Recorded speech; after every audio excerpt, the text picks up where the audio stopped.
اعوذ باللہ من الشیطان الرجیم، بسم اللہ الرحمن الرحیم۔ شروع اللہ رب العزت کے نام سے جو بڑا مہربان نہایت رحمنے والا ہے۔ ایک مرتبہ حضرت خضر علیہ السلام دریا کے کنارے بیٹھے تھے۔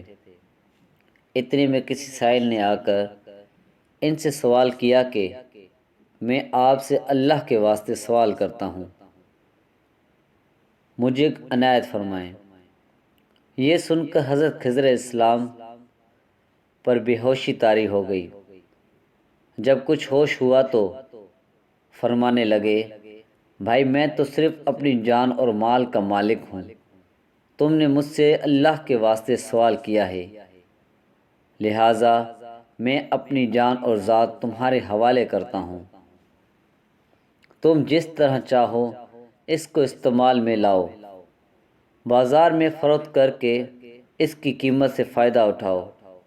چنانچہ سائل ان کو بازار لے گیا اور ایک شخص سائمہ کے ہاتھ ان کو فروخت کر دیا۔ یہ سائمہ خرید کر ان کو اپنے گھر لے گیا، جس کی پشت پر اس کا ایک باغ تھا۔ چنانچہ سائمہ نے حضرت خضر علیہ السلام کو ایک کدال دے کر کہا کہ سامنے والا پہاڑ جو 3 مربع میل رقبے میں واقع تھا، اس کی مٹی کاٹ کاٹ کر باغ میں ڈال دو۔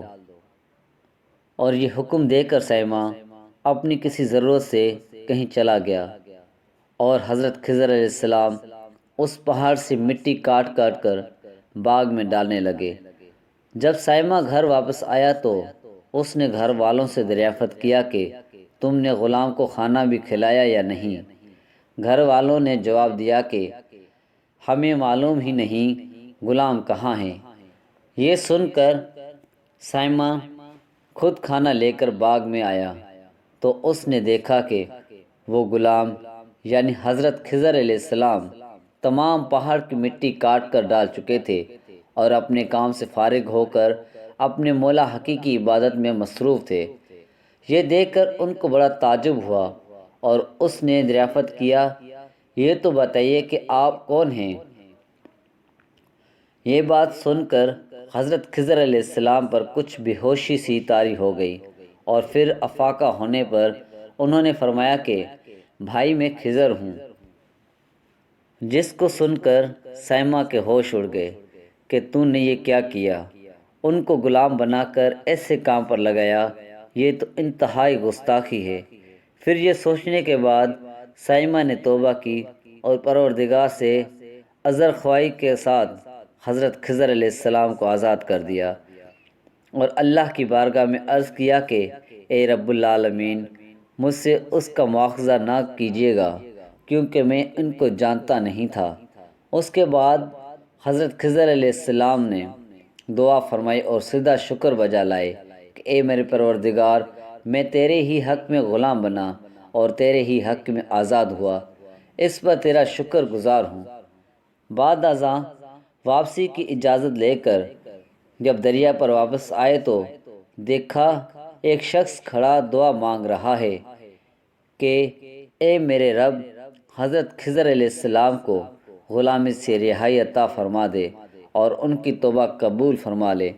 حضرت خضر علیہ السلام یہ دیکھ کر اس شخص سے دریافت کیا کہ آخر تو کون ہے؟ تو اس شخص نے بتایا کہ میں تو شاذون ہوں۔ آپ کون ہیں؟ انہوں نے فرمایا کہ میں خضر ہوں۔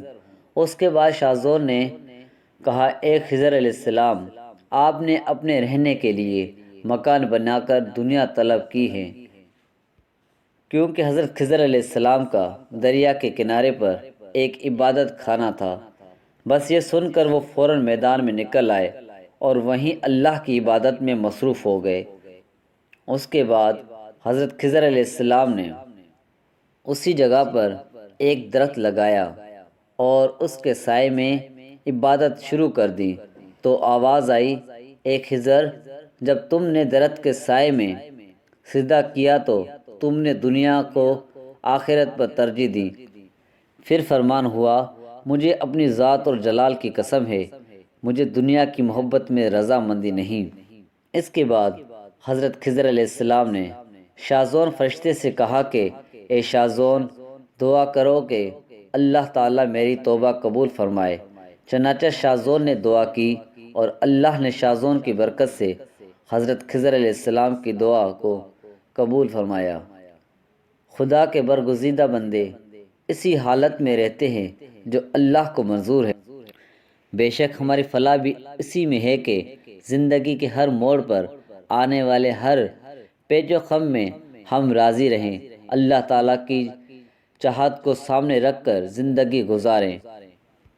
دعا ہے کہ اللہ تعالیٰ ہمیں اس واقعے سے سبق حاصل کر کے نیک بننے کی توفیق عطا فرمائے، آمین یا رب العالمین۔ میرے پیارے دوستوں، اگر یہ ویڈیو آپ کو پسند آئی ہو تو اس کو لائک اور دوستوں کے ساتھ ضرور شیئر کریں۔ اس طرح کی مزیدار اور اچھی ویڈیو دیکھنے کے لیے ہمارے چینل کو سبسکرائب ضرور کریں۔ ہم ملتے ہیں اگلی ویڈیو میں، تب تک کے لیے اللہ حافظ۔